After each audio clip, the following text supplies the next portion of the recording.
ನೋಡಿ, ಇದು 3-phase starter.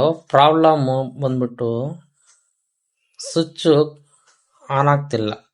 Switch button press ಮಾಡಿದ್ರೆ ಆನ್ ಆಗ್ತಿಲ್ಲ. ಕೆಳಗಡೆ ಅದಕ್ಕೋಸ್ಕರ ಏನು ಪ್ರಾಬ್ಲಮ್ ಅಂತ ಚೆಕ್ ಮಾಡೋಣ. ನೋಡಿ, ಸ್ಕ್ರೂ ಮೇಲ್ಗಡೆ ಅದು ಬಿಚ್ಕೋಬೇಕು. ಈ ಥರ 2 ಟರ್ಮಿನಲ್ದು ಮೇಲ್ಗಡೆ ಟಾಪ್ದು.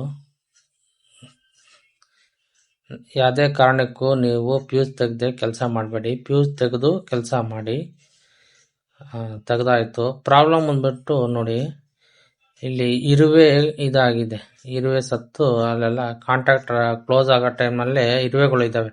ಅದಕ್ಕೋಸ್ಕರ ಇಲ್ಲಿ ಸರಿಯಾಗಿ ಕಾಂಟ್ಯಾಕ್ಟ್ ಕ್ಲೋಸ್ ಆಗ್ತಿಲ್ಲ. ಅದು ಬಟನು ಪುಷ್ ಬಟನ್ನು ಕಾಂಟ್ಯಾಕ್ಟ್ ಕ್ಲೋಸ್ ಆಗ್ದಂಗೆ ವರ್ಕ್ ಆಗ್ತಿಲ್ಲ. ಅದನ್ನು ನಾವು ಈ ಥರ ಕ್ಲೀನ್ ಮಾಡ್ಕೋಬೇಕು. ಇದ್ರ ಮುಖಾಂತರ ಅಲ್ಲಿ ಕ್ಲೀನ್ ಮಾಡ್ಕೊಂಡ್ವಿ. ಇರುವೆ ಎಲ್ಲ ತೆಗೆದಾಯ್ತು. ಮತ್ತು ಅದನ್ನು ಫಿಕ್ಸ್ ಮಾಡ್ತಾ ಇದ್ದೀವಿ. ನೋಡಿ, ಈ ಥರ ಫಿಕ್ಸ್ ಮಾಡಬೇಕು.